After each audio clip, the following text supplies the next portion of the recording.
പക്ഷെ ഇപ്പം സമയം 6:30 പൈസ കയ്യിൽ കിട്ടിയപ്പം താമസിച്ചു. പക്ഷെ നീ പറഞ്ഞ ബാങ്കിൽ ഞാൻ പൈസ ഇടാൻ പോയപ്പോൾ സമയം കഴിഞ്ഞെന്നാണ് പറയുന്നത്. അയ്യോ അമ്മേ, ഇന്ന് പൈസ അടച്ചില്ലെങ്കിൽ കുഞ്ഞിന്റെ സർജറി നാളെ നടക്കൂല. മോള് വിഷമിക്കണ്ട, മറ്റേതെങ്കിലും ബാങ്കിൽ ഇടാൻ പറ്റുമോ എന്ന് ഞാൻ നോക്കാം. എല്ലാം ശരിയാവും.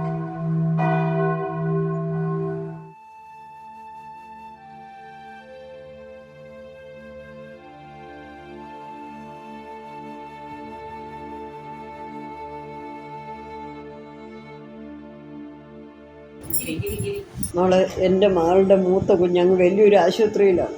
നാളെ ഒരു ഓപ്പറേഷനുണ്ട്.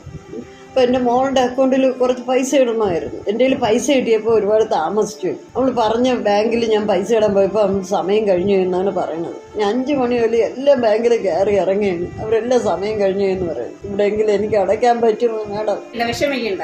നമ്മുടെ സമയം കഴിഞ്ഞു പോയി. നമ്മൾ പൈസ അടയ്ക്കണമല്ലോ മോൾ അക്കൗണ്ടില്. ഇവിടെ ഒരു അക്കൗണ്ട് ഓപ്പൺ ചെയ്തിട്ട് നമുക്ക് പൈസ അടയ്ക്കാം. അതിന് പിന്നെ ആധാറും പാൻ കാർഡും കയ്യിലുണ്ടോ? ഉണ്ട്. ഒരു ഫോട്ടോ ഉണ്ടല്ലോ. ഉണ്ട്. ഇപ്പൊ തന്നെ അക്കൗണ്ട് ഓപ്പൺ ചെയ്യാം. ബിജു, ക്യാഷ് എന്തായി? മേഡം എല്ലാം നോക്കി, കോയിൻ ബാർ മാത്രം എഴുതാനുണ്ട്. ഞാൻ അങ്ങോട്ട് വരാം.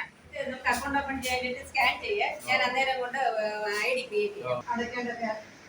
ബിജു, ക്യാഷ് എന്നെ എടുത്ത്. മോള് പൈസ കിട്ടിയല്ലോ.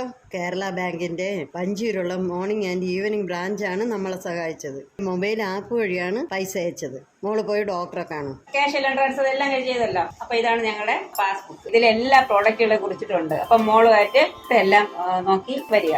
നിങ്ങൾ എല്ലാവരും എന്നെ സഹായിച്ചു.